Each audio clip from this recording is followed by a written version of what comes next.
pas qu'il soit trop tard. Devenez membre de la chaîne Today et bénéficiez de réconfort et de soutien dans les moments difficiles. Cliquez sur le lien dans la description de la vidéo. Mardi 9 avril 2024 page 1-2. Beaucoup de nos frères qui ne sont pas restés c'est parce que la graine est tombée sur un sol rocailleux. Ils n'ont rien fait pour gaspiller de l'argent. Le bien racine par la mise en pratique de la parole de Dieu. La prière et le jeûne pour soi-même commencent à s'enraciner dans la vie du croyant. Pour ainsi dit la Biblia. Faites mourir les œuvres de la chair. Romains 8, 13 et 14 disent. Laissez-vous guider par l'Esprit de Dieu. N'attendez pas qu'il soit trop tard. Devenez membre de la chaîne Today et bénéficiez de réconfort et de soutien dans les moments difficiles. Cliquez sur le lien dans la description de la vidéo. Mardi 9 avril 2024. Page 2 Toi, moi et nous résumé. Ce sermon nous amène à comprendre que nous ne sommes pas seuls. Il y a d'autres personnes qui nous aident dans le ministère. Dieu nous a donné ce peuple pour établir son royaume sur terre. Par Samuel Malavé toi, moi et nous prédications par Samuel Malavé 15 participés à la synagogue et leurs témoignages n'avaient aucune valeur devant le tribunal. Ils étaient des parias, des pécheurs aux yeux de la société.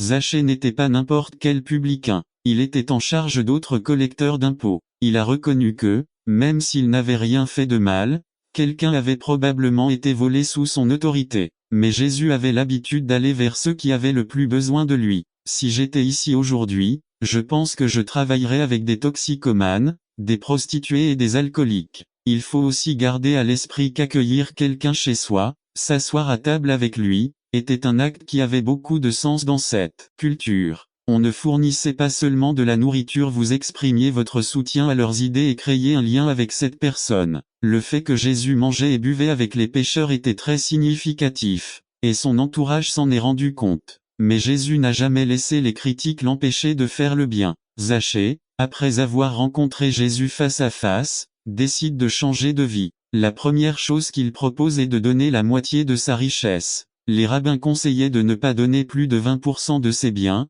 mais Zachée était prêt à aller plus loin. Lorsque la loi exigeait qu'un homme restitue le double de ce qui avait été volé, Zachée proposa de donner 4 fois plus. Remarquez comment Jésus réagit. Il est écrit, « Le salut est venu dans cette maison ». Comment savons-nous que Zachée s'est repenti? On le voit dans sa vie. Je voudrais poser une question qui peut sembler déplacée. Pourquoi avons-nous l'histoire de Zachée? Je pose cette question parce que les évangiles ne contiennent pas tout ce que Jésus a fait. Les histoires que nous avons ont un but didactique. Alors, que nous apprend l'histoire de Zachée 1? Nous voyons une fois de plus que Jésus recherchait ceux qui avaient été rejetés par la société. Il recherchait ceux qui étaient loin de Dieu et à qui la société ne permettait pas de revenir à Dieu d'eux. On voit que certains chameaux peuvent passer par le trou d'une aiguille. Autrement dit, certains riches peuvent entrer dans le royaume. Si l'on n'a pas étudié l'évangile de Luc, on peut dire, bien sûr, ils peuvent entrer dans le royaume. Mais les étudiants de Luc se souviendront des paroles de Jésus au chapitre 6. Malheur à vous qui êtes riches. Vous vous souviendrez de la parabole du riche fou Luc 12 et de l'homme riche et de Lazare Luc 16. Et vous vous souviendrez des paroles que nous avons vues dans la leçon précédente. Comme il est difficile pour les riches d'entrer dans le monde. Le royaume de Dieu 25. Il est plus facile à un chameau de passer par le trou d'une aiguille qu'à un homme riche d'entrer dans le royaume de Dieu. Luc 18, 24 à 25. L'histoire de Zachée souligne ce que Jésus a enseigné au chapitre 18. C'est impossible aux hommes, c'est possible à Dieu. Les riches peuvent être sauvés. 3. Nous apprenons la signification des fruits dignes de la repentance. Jean-Baptiste a dit à ses auditeurs qu'ils devaient montrer des fruits dignes de la repentance les pauvres et que les collecteurs d'impôts ne devraient pas facturer plus qu'ils ne le devraient. Zachée personnifiait les paroles de Jean 4. Nous avons entendu un résumé de la mission de Jésus. Jésus est venu chercher et sauver ceux qui restaient perdus, cherchez-le. Jésus est venu pour rechercher. Le moment est venu de me regarder dans le miroir. Quand je lis l'histoire de Zachée, je dois me poser quelques questions. N'attendez pas qu'il soit trop tard pour obtenir du réconfort et du soutien dans les moments difficiles. Cliquez sur le lien dans la description de la vidéo. Mardi 9 avril 2024 page 2.1. Est-ce que je recherche ceux qui en ont le plus besoin? J'aime les convertis bien baignés, bien habillés et bien élevés. Je veux qu'ils nous ressemblent et qu'ils agissent comme nous. Mais ce n'est pas l'exemple que Jésus nous a laissé. 2. Qu'est-ce que je fais pour partager mes biens matériels? Zachée aurait pu dire, ma synagogue aide les pauvres. Tant que je donne de l'argent à la synagogue, j'aide les pauvres. Mais il se sentait personnellement responsable d'aider les moins fortunés. nous devons faire la même chose. Nous devons aller chercher ceux qui ont besoin de notre aide, et non attendre qu'ils viennent à nous. 3. Qu'est-ce que je fais pour partager le salut que j'ai reçu? Il ne suffit pas de partager nos biens. Nous pouvons remplir les estomacs et vêtir le corps et laisser les âmes nues et mal nourries. Nous devons suivre l'exemple de Jésus et chercher les perdus. Ils ont besoin de ce que nous avons. Tandis que nous regardons Zachi et Zachée, regardons-nous nous-mêmes. Beaucoup d'entre nous, comme Zachée, se retrouvent à grimper à un arbre. Descendons et acceptons l'invitation du Seigneur. N'attendez pas qu'il soit trop tard. Devenez membre de la chaîne Today et bénéficiez de réconfort et de soutien dans les moments difficiles. Cliquez sur le lien dans la description de la vidéo. Mardi 9 avril 2024 page 3 Le brisement et la restauration de l'âme résumé. L'engagement de Dieu en faveur de la restauration avec nous est complet. En même temps, notre engagement à briser notre âme doit être complet devant le Seigneur. Par Fernando Ramirez de Arellano. Titre. Le brisement de l'âme. Texte. JN, 21, 1 à 17. Introduction. L'Esprit veut briser et humilier notre âme pour la restaurer et la modeler. L'engagement de Dieu envers la restauration avec nous est complet. En même temps, notre engagement à briser notre âme doit être complet devant le Seigneur. Dieu n'est pas un Dieu qui se déplace par pourcentage mais par totalité. Dieu attend et exige la totalité de notre être. Souvenez-vous de l'illustration du chèque de remboursement d'impôts. Souvenez-vous également de l'illustration des propriétaires de chevaux de course et du jockey professionnel qui gagnait la course avec le mauvais cheval car après avoir chuté pendant la course, il montait sur le cheval de l'adversaire, qui était également tombé, et sans s'en rendre compte, faisait de l'adversaire le vainqueur. Le jockey avait les meilleures intentions, il voulait gagner la course mais un obstacle l'a détourné de sa tâche, il a pris une mauvaise décision et n'a donc pas réussi à atteindre son objectif. Notre marche en Christ est parfois ainsi. Nous avons de bonnes intentions. Nous avons commencé à courir fort. Nous sommes enthousiastes et voulons réussir. Dans la foi, nous voulons être de fidèles disciples du Christ, mais nous perd le péché et le mal. C'est tout ce qui nous empêche d'entendre le commandement de Dieu, et cela ne nous permet pas non plus d'entendre le cri de ceux qui ont besoin de nous. Notre Ninive est tout ce qui nous fait crever les yeux pour ne pas voir la vérité. C'est tout ce qui annule nos pensées, notre capacité à raisonner et à réfléchir sur la façon dont notre vie se déroule devant Dieu. Enfin, notre Ninive peut être la famille, le quartier et même la ville où nous vivons. Que ferons-nous de nos Ninives? Levons-nous et conquérions notre Ninive car en Dieu nous ferons des exploits. N'attendez pas qu'il soit trop tard. Devenez membre de la chaîne Today et bénéficiez de réconfort et de soutien dans les moments difficiles. Cliquez sur le lien dans la description de la vidéo. Mardi 9 avril 2024 page 4 Rise and Conquer. Un moyen de gagner la faveur de Dieu, elles ne sont qu'un reflet et une preuve que nous nous sommes approchés de lui, et que nous avons été acceptés par lui. La grâce est plus excellente que la loi. Mt 5:20. L'affirmation selon laquelle le croyant n'est plus sous la loi mais sous la grâce doit être comprise ainsi. Le croyant n'est plus sous la loi pour justification. 2.1 La grâce justifie, la loi condamne. N'attendez pas qu'il soit trop tard. Devenez membre de la chaîne Today et bénéficiez de réconfort et de soutien dans les moments difficiles. Cliquez sur le lien dans la description de la vidéo. Mardi 9 avril 2024 page 3 Si la loi exige une conformité exacte à la volonté de Dieu sous la menace d'une sanction, la grâce exige la foi et un repentir sincère sous l'offre du pardon. C'est sous cet aspect que la grâce surpasse la loi. C'est pourquoi la déclaration du Seigneur. Car je vous dis que vous n'entrerez pas dans le royaume des cieux si votre justice. Le texte grec souligne que la justice à laquelle le Seigneur fait référence n'est pas la justice humaine, mais la justice qui vient de Dieu. Ainsi, à moins que notre justice ne vienne de Dieu, nous ne pourrons jamais entrer dans le royaume des cieux. Nous savons que la loi et la grâce viennent de Dieu, cependant, personne ne sera justifié devant Dieu en faisant les œuvres exigées par la loi. Romains 3:20. La vie centrée sur les œuvres de la loi est une vie centrée sur elle-même. Au lieu de cela, la loi de la grâce produit une vie centrée sur Dieu. Ainsi, le christianisme est considéré comme une nouvelle loi dont le centre est la foi et non les œuvres. La grâce nous situe par rapport à notre position conquise par le Christ. La loi nous place devant le législateur lui-même. Ainsi, lorsque nous faisons confiance à Dieu, le législateur, nous nous plaçons là où la loi devait nous conduire. 2.2 La grâce exige bien plus que ce que la loi exige. Il y a un dernier aspect que nous ne devons pas oublier. La grâce exige bien plus que ce que la loi exige. Si nous disons et affirmons que nous sommes sous la grâce, Alors nos œuvres ne doivent pas être inférieures mais supérieures à ce que l'on attend de nous en tant que chrétiens. Nous vivons désormais au-delà de la jurisprudence du droit. Sous la grâce, il n'est plus nécessaire de tuer pour être considéré comme un meurtrier, il suffit d'une insulte pour être soumis au jugement. Il n'est plus nécessaire d'être trouvé dans l'acte d'adultère lui-même, il suffit de regarder et de convoiter avoir commis l'adultère. Il ne s'agit plus de se venger, mais de tendre l'autre joue. Si on nous demande le manteau, il faut aussi donner la chemise. Si on nous demande de marcher 1 kilomètre, marchons 2, 3 ou 4. Ce n'est plus recevoir mais donner avec gratitude et générosité. La haine n'a plus sa place parce qu'il nous est demandé d'aimer et de pardonner. Ce n'est plus la dîme et les offrandes qui nous sont demandées, mais la dîme, les offrandes et toute notre vie que nous devons consacrer à Dieu. Ce que je veux souligner et préciser, c'est que la grâce ne nous excuse pas et ne minimise pas non plus nos devoirs et responsabilités en tant qu'intendants. Au contraire, cela les multiplie et nous place sous une plus grande responsabilité. Conclusion frères, les approches du Seigneur Jésus affirment que les principes de la grâce n'invalident pas la validité morale et spirituelle de la loi, dans l'exercice de notre intendance. Tout comme la suprématie de la grâce ne nous exonère pas de pratiquer et d'observer ce que nous disent la loi et les prophètes. Paul nous rappelle que c'est par grâce que nous avons été sauvés par la foi et non par les œuvres,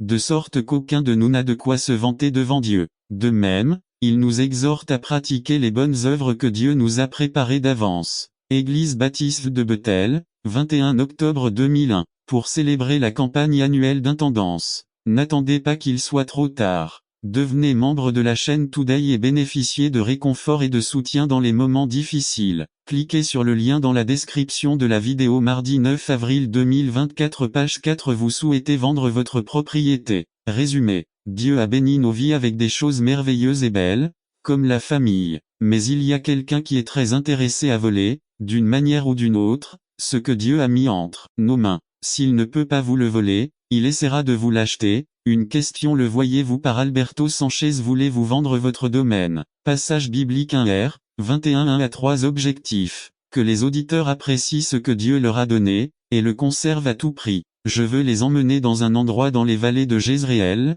dans la ville de Jézréel, une ville sur les plaines de la vallée, à l'est, les montagnes de Gilboa et puis le fleuve Jordanie, à l'ouest, le mont Carmel, Samarie et environ 60 km la Grande Mer, au sud environ, à 80 km était Jérusalem, et au nord à environ 30 km la mer de Sinré. Là, Naboth avait un vignoble qui était passé en sa possession par héritage de sa famille. Ce vignoble ajusté au palais d'un roi de Juda à l'époque, son nom était Achab, et sa femme était Jezabéel. Ces gens allons être les moyens que Satan utiliserait pour tenter Naboth à vendre son héritage et ainsi désobéir à Dieu. Et la Bible dit qu'un jour, Ahab, un roi très mal et pervers, s'approche de Naboth et lui dit, il a tentation. Un mauvais homme pouvant s'approche pour passer un accord à un homme doté d'autorité était le roi B. Solvabilité économique pour résoudre les problèmes. C'est bien qu'il ne semble pas qu'il y ait eu un besoin de vente chez Naboth, un grand 4. En écoutant, en lisant et en mettant en pratique ce que vous avez appris,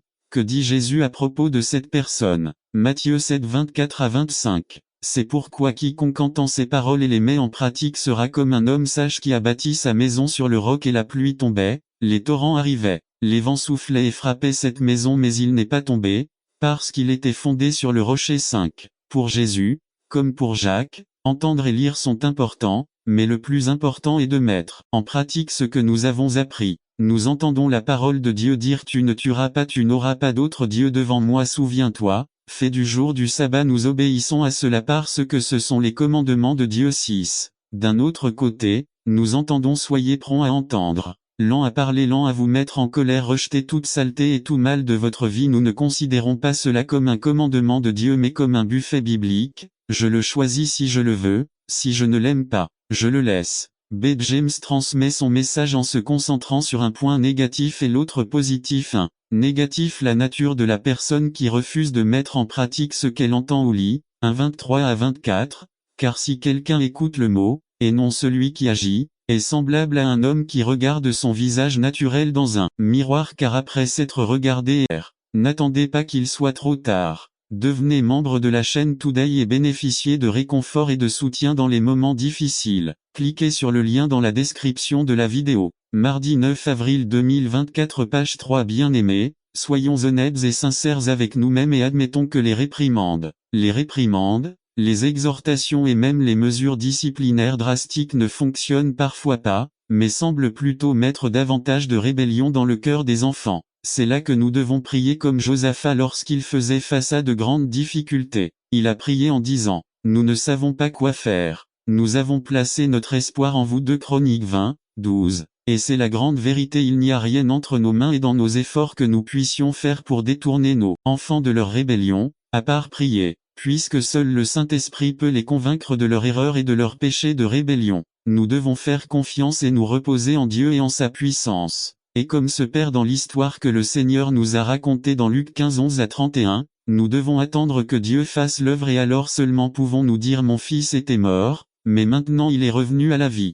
Il était perdu, mais nous l'avons retrouvé. Conclusion. Ce n'est pas facile d'être père. Cependant, Dieu notre Père Céleste nous a laissé sa parole, nous a donné son esprit et nous a donné la plus grande famille à laquelle nous appartenons, l'Église du Seigneur. Il n'y a pas de père chrétien qui n'ait versé une larme pour ses enfants. Il n'y a pas d'enfant qui n'ait pas déçu ses parents et ne se soit pas rebellé contre leur autorité. Mais Dieu est fidèle et n'oubliera pas nos prières pour nos enfants. Parce que nous avons confiance au nom du Seigneur notre Dieu. PS 27b. Toi, Seigneur, tu es notre bouclier. Toi, le Saint d'Israël, tu es notre roi. PS 89-18. Je crois que c'est le moment de mettre nos comptes à jour avec Dieu, avec nos enfants et avec nos parents. Il n'y a aucune offense, aussi grande ou profonde soit-elle, qui surpasse l'amour de Dieu qui a été déversé dans nos cœurs par son esprit. Père et mère, si vos enfants vous ont offensé, il est temps de leur pardonner. Les enfants, si vos parents vous ont offensé, il est temps pour vous de leur pardonner et de leur demander également pardon.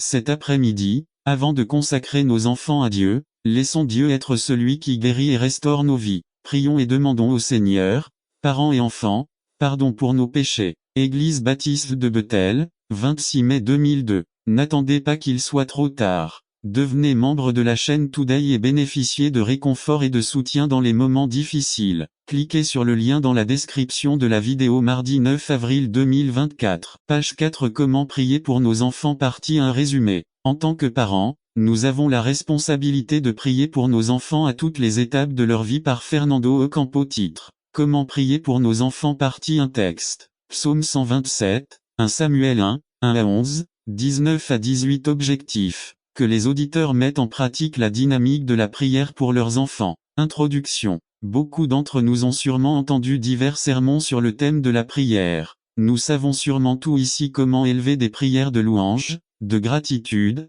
de confession et d'intercession. Mais savons-nous comment prier pour nos enfants? En tant que parents, la plupart du temps nous prions pour nos petits mais aussi pour les plus grands, de manière ambiguë. Lorsque nous prions pour eux, nous le faisons la plupart du temps dans un contexte de crise. Ce n'est que lorsque nous découvrons, et cela par une tierce personne et parfois extérieure. Le mariage est l'unité de base de la société et de l'Église. La famille est d'une importance cruciale. Comment fonctionne votre famille? Est-il fort, dynamique et entretient-il de bonnes relations entre ses membres? Ou est-ce plein de colère, de cris, de protestations et de désespoir? Nos familles chrétiennes sont attaquées comme jamais auparavant. C'est aujourd'hui le moment de reconquérir nos maisons pour le Christ. L'attaque contre la famille n'est pas quelque chose de nouveau. Dans le livre de la Genèse, nous voyons Satan attaquer la famille que Dieu a créée et placée dans le jardin d'Éden. Nous voyons Adam et Ève tomber dans le péché en désobéissant à Dieu, et à la suite de leur chute,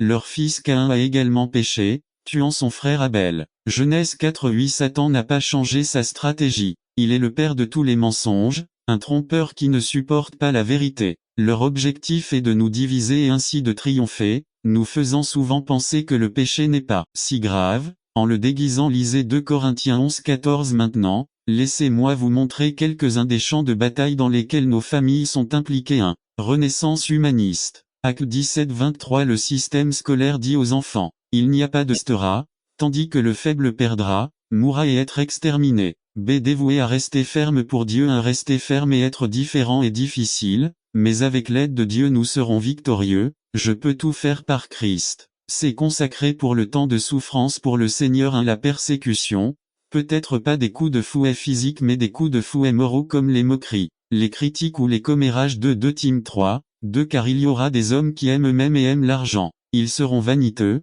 arrogants, blasphémateurs, désobéissants à leurs parents, ingrats, impies. N'attendez pas qu'il soit trop tard. Devenez membre de la chaîne Today et bénéficiez de réconfort et de soutien dans les moments difficiles. Cliquez sur le lien dans la description de la vidéo. Mardi 9 avril 2024 page 2 II. Persona compte déterminancier à éliminer tous les mensonges de votre vie et à vivre dans la vérité. 3. Dieu vous choisit pour être son instrument au milieu de son plan souverain pour la fin des temps. Selon votre passion pour les choses de Dieu, vous deviendrez un instrument entre les mains de Dieu. Dieu commencera par vous, révélant l'intention du cœur. II. À quel rôle Dieu vous appelle-t-il à sortir les morts? Acte 5, 6 à 10b. Dieu appelle la jeunesse à être révolutionnaire pour lui. N'attendez pas qu'il soit trop tard. Devenez membre de la chaîne Today et bénéficiez de réconfort et de soutien dans les moments difficiles. Cliquez sur le lien dans la description de la vidéo. Mardi 9 avril 2024 page 1c. Dieu appelle la jeunesse à être au premier plan pour lui. Dieu appelle les jeunes à être radicaux pour le Seigneur et Dieu appelle les jeunes à être remplis de la puissance du Saint-Esprit.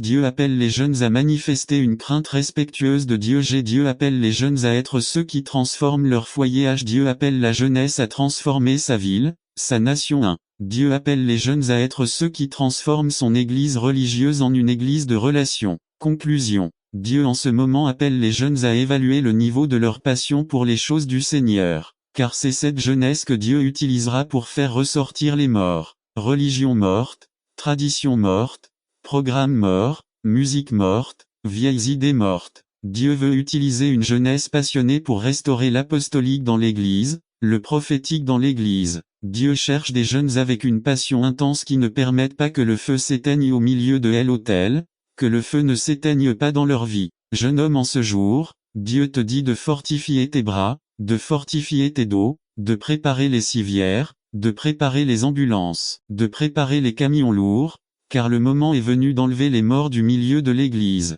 Seul vous, doté d'une intense passion pour les choses de Dieu, pourrez y parvenir. N'attendez pas qu'il soit trop tard. Devenez membre de la chaîne Today et bénéficiez de réconfort et de soutien dans les moments difficiles. Cliquez sur le lien dans la description de la vidéo. Mardi 9 avril 2024 page 2 à la conquête du lion et de l'ours avant de vaincre le géant. Résumé. Évaluez notre vie et voyez les crises et les conflits qui en découlent. Surtout, connaissez leur finalité et la réaction que nous leur montrons. Par Ramon Roja. Introduction. Je veux que nous évaluions nos vies et que nous voyions les crises et les conflits qui surviennent, de la même manière que nous pouvons reconnaître leur finalité essentielle et la réaction que nous leur exprimons. Il est nécessaire de s'équiper à travers de petites épreuves avant de pouvoir surmonter de plus grandes épreuves. Nous connaissons tout l'histoire de David et Goliath, mais aujourd'hui, nous allons voir un enseignement qui nous aidera à être vainqueurs pour le Seigneur, face à toutes les épreuves.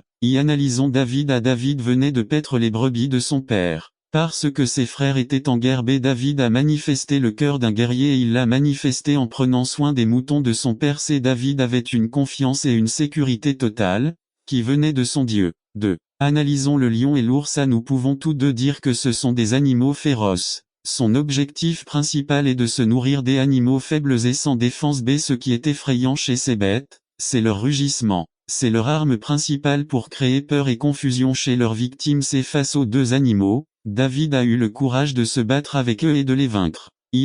Analysons notre vie. Le fait d'aller à l'église ne nous garantit pas la victoire sur le lion et l'ours. Le fait que nous ayons accepté Jésus comme notre sauveur personnel ne nous garantit pas la victoire sur le lion et l'ours. Tant que nous n'aurons pas une attitude de conquête à l'égard du lion et de l'ours, nous ne pourrons vaincre le géant. Notre marche quotidienne se confronte à des crises et des conflits qui veulent nous détruire. Son but est de placer la peur dans nos vies et c'est là que nous devons décider d'être des conquérants. Ce sont ces lions et ces ours qui nous prépareront à vaincre le géant. Nous devons reconnaître que nos expériences et nos réalisations passées nous rendent capables et habiles à vaincre le géant. C'est devant le géant que nous ne pouvons pas nous arrêter, nous devons l'attaquer. Nous devons reconnaître que le Dieu que nous servons est de notre côté. N'attendez pas qu'il soit trop tard. Devenez membre de la chaîne Today et bénéficiez de réconfort et de soutien dans les moments difficiles. Cliquez sur le lien dans la description de la vidéo. Mardi 9 avril 2024 page 1 IV. Analysons la stratégie. Il existe une stratégie pour vaincre le géant, mais elle nécessite un prix à payer. Du temps. Combien de temps donnez-vous au Seigneur? Prière. Quel type de prière adressez-vous au Seigneur? Prière pour vos demandes et plaisirs, ou prière pour vouloir faire sa volonté? 3. Dévouement. Dans quelle mesure êtes-vous prêt à servir le Seigneur? 4. Permanence. Dans quelle mesure êtes-vous prêt à rester dans le baptême du feu, reconnaissant qu'une plus grande victoire vous attend? Conclusion. En tant que chrétiens, nous devons reconnaître qu'il viendra des moments dans nos vies où nous devrons vaincre le lion et l'ours. Mais le jour où vous devrez affronter votre géant viendra. À moins que vous n'ayez reconnu la puissance et l'aide de Dieu pour vaincre le lion et l'ours, vous ne pourrez pas vaincre votre géant. C'est pourquoi vous devez avant tout vaincre vos désirs charnels avant de pouvoir être spirituellement préparé. Il explique comment examiner si l'on est dans la foi. Cela explique comment une personne peut vérifier si elle est dans la foi. Par Barnabas Park, @gmail.com. La vraie foi. 2 Corinthiens 13:5. Nous avons commencé notre travail ici il y a 4 ans. Depuis le début de notre travail, de nombreuses personnes sont décédées. Certains sont restés, mais la plupart sont partis. Ce n'est pas seulement un problème pour notre Église. Est-ce un problème courant parmi les églises évangéliques? Entre 1991 et 1995, 37 836 personnes ont été baptisées parmi les églises membres de la Convention baptiste nationale. Près de 40 000 personnes ont été baptisées. Mais parmi les 37 836 personnes baptisées, il ne restait que 9 513 personnes. Autrement dit, pour 100 baptisés, il ne restait que 26 personnes dans l'église. Pourquoi les gens ne restent-ils pas? Il y a définitivement des gens qui perdent tout intérêt dans les choses de Dieu. Jésus-Christ a dit, beaucoup abandonnent foi. 1 Timothée 4:1. Mais l'Esprit dit clairement que ces derniers temps, certains ont apostasié de foi. Je pense qu'il y a une autre raison. Il y a des gens qui veulent maintenir leur foi en Christ, mais ils ne voient pas la nécessité de se rassembler et d'interagir avec d'autres frères. Jésus-Christ a dit, en raison de l'augmentation de l'iniquité, l'amour de beaucoup se refroidira. Même les gens au sein d'une congrégation ne se sentent pas édifiés. Matthieu 24:10,12. 2 Timothée 3:1-5. Dans les derniers jours, cela viendra temps difficile. Dans quels sont les temps difficiles? Pourquoi les hommes, amoureux d'eux-mêmes, ils recherchent leurs intérêts personnels et non ceux de Jésus-Christ. Amoureux de l'argent, ils croient au Christ intellectuellement, mais ils n'ont pas le temps car ils doivent gagner de l'argent pour manger, par exemple travailler le dimanche. Amoureux du plaisir, vous pouvez supporter 1 heure et 2 heures de programmes sportifs et télévisés, mais vous ne pouvez pas supporter 30 minutes de prédication. Mais pas les amoureux de Dieu, ni les amoureux de leurs frères. Ces temps difficiles n'ont rien à voir avec la persécution, les catastrophes naturelles, la faim, le manque de choses. Les moments difficiles sont liés aux relations parce que les gens n'ont pas de temps pour Dieu et les uns pour les autres. Peut-être les enfants de l'orphelinat auront une meilleure nourriture, de meilleurs vêtements et un meilleur jouet qu'un enfant d'humble maison. Mais les orphelins souffrent parce qu'il n'y a pas de parents pour s'occuper d'eux. Notre Église peut être comme un orphelinat ou une famille, cela dépend de notre relation parmi les membres. N'attendez pas qu'il soit trop tard. Devenez membre de la chaîne Today et bénéficiez de réconfort et de soutien dans les moments difficiles. Cliquez sur le lien dans la description de la vidéo. Mardi 9 avril 2024. Page 1. L'église de Laodicée est juif mêlé aux Assyriens, une nation païenne. C'est une femme rejetée. Il est allé chercher de l'eau à midi, car à ce moment-là il n'y avait personne. Il est difficile d'avoir 5 maris, de vivre avec un qui n'en est pas un et de passer inaperçu auprès de la société. Cette femme était bien connue des habitants de la ville dans laquelle elle vivait. Mais rien de tout cela n'était un obstacle pour que Jésus parte à la recherche de cette femme qui avait de nombreux éléments contre elle. Jésus a pris l'initiative de cette réunion. Bien entendu, cette rencontre, comme celle de Nicodème au chapitre précédent, était un rendez-vous divinement planifié.